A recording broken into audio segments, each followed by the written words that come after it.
Dust her off. Right. Hail to you, Lord of Light. May you give me my mouth with which I may speak.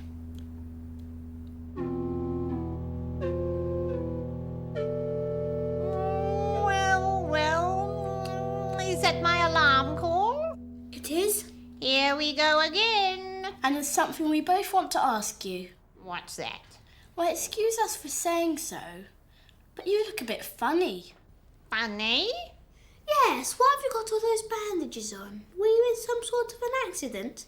Well, I thought you might ask that. Well, let me ask you a question. When is a mummy not a mummy? When she's in Egypt. Eh? In Egypt, a mummy is a dead body that's been treated in a special way to make it last. And that's what happened to me. I'm a dead cat that's been mummified so that I have everlasting life. Wow. Didn't seem to work too well for the first 3,000 years. Well, nothing's perfect. But here I am, can't grumble. Did everyone get mummified?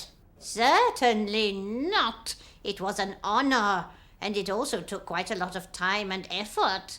But it happened to quite a lot of us cats. Cats were special to the Egyptians.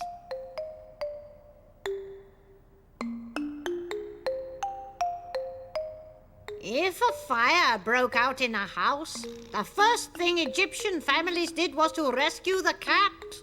That's how special we were. And the arrival of new kittens was always a big event. Nothing very unusual about that, I suppose. But they also paid us a lot of respect when we died. They used to have special cemeteries for cats, and they buried us there by the thousands. Big cats and little kittens. It was all the same, and when we died, they gave us the full treatment. That's because they thought us very important, as indeed we were. Was it just cats that got mummified? No, they did other animals, dogs and birds, and of course humans above all. What was the point? Well, it was to preserve bodies. It's to stop them rotting away. Of course, one way to do that in Egypt is just to bury the bodies in the sand. It's so dry there that things don't deteriorate. They get preserved. But if you want to give people a tomb, there's always a bit of moisture in the air, and things can start to rot if you are not careful. So the body was given a special treatment, and this was called mummifying. First, they would take the brains out, and the liver and the lungs, and get all the liquid to drain out. Then they would stuff the inside of the body with something dry, like sawdust, and with perfumed spices. Finally, they would wrap it in linen bandages. And if you did that, you thought the body would live forever? Oh, no, there was a lot more to it. Like what?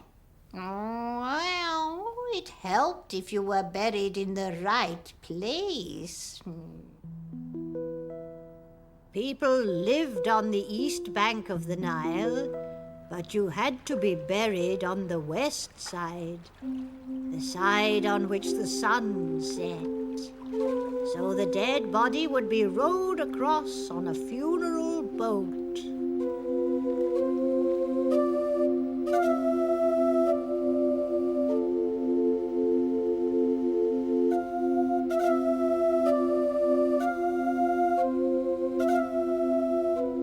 Once across the river, the body would be taken to its underground tomb. And here, too, there had to be much careful preparation. For a start, it had to have the right inscriptions on. These were mostly charms to ward off evil, all carved in hieroglyphs.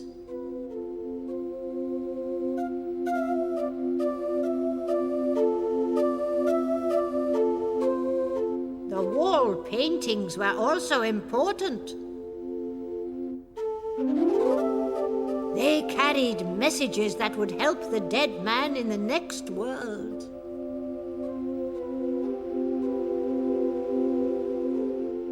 The artists would do a small sketch with a grid on, and then they would use the grid to copy an outline of the sketch onto a proper size picture. Then they would either paint it in from the outline or carve it on the stone. And last of all, they would rub off the grid. Another thing you did was to fill the tomb with all the objects the dead person would need in the next life. Poor people would just have a few things, a bit of food and drink. But if you were rich and buried in a big tomb, you would have all sorts of things, furniture, games, jewelry, and little servants called shabtis who would do all the work for you in the next life. I expect there were some of them in the box with me. Is this one? That's right. Mine's got an inscription on, more of these hieroglyphics. Yes. It says that if the dead person asks the shabti to do some work, it will happily do the job. I could do one of those. Yeah, I get to do my homework. Were tombs big? No, some of them were. In fact, some of them were enormous. Do you remember the pyramids? Each pyramid was the tomb of a different pharaoh, and you can't get much bigger than that. Biggest buildings ever made. At least they were in my day. Has anyone made anything bigger since then? I doubt it. I doubt it very much. Were all the pharaohs buried in pyramids? No, I expect it began to seem a bit like hard work after a bit. So where were they buried? Well, a lot of them were buried at a place called the Valley of the Kings. It's on the west side of the Nile, a stony, rocky place, and nearly all the later pharaohs were buried there, along, needless to say, with a great deal of gold. The trouble was that everyone knew the tombs were full of gold, so that as the years went by, thieves broke in. One by one, they were all robbed. Oh, did I say all? Well, there was one pharaoh whose tomb had been a secret for over 3,000 years. His name was Tutankhamun, and nobody knew where he had been buried. Perhaps this was the tomb that the thieves had missed. An Englishman called Howard Carter had been searching for it for years. He was paid to do so by a man called Lord Carnarvon. And Carnarvon was fed up with paying out good money and not getting any results. He was on the point of ordering Carter to give up when Carter made a discovery. A flight of 16 steps, and at the end of those steps was a walled-up entrance. And on the entrance was the seal of Tutankhamun.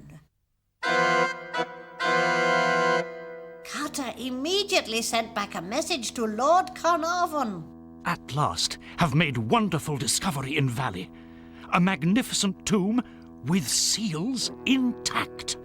Congratulations! As soon as Lord Carnarvon had arrived at the site, they set about breaking their way in. After clearing a small hole, Carter picked up a lighted candle and looked in.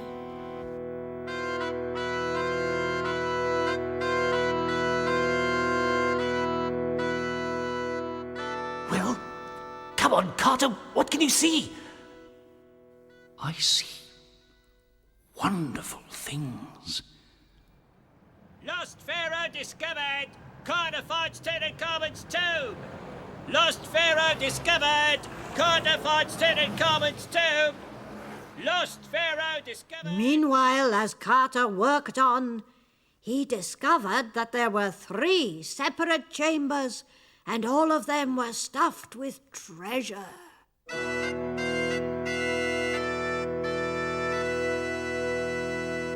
Strange animals, statues, and gold. Everywhere the glint of gold.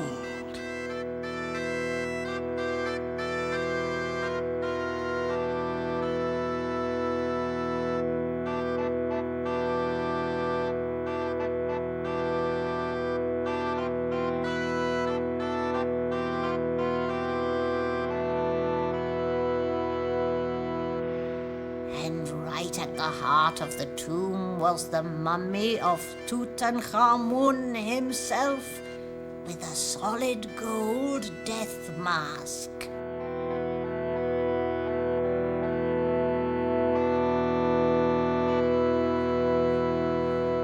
The precious objects were taken away to the main Egyptian museum in Cairo, but Tutankhamun himself was allowed to rest in his tomb in the Valley of the Kings, and there he is to this day.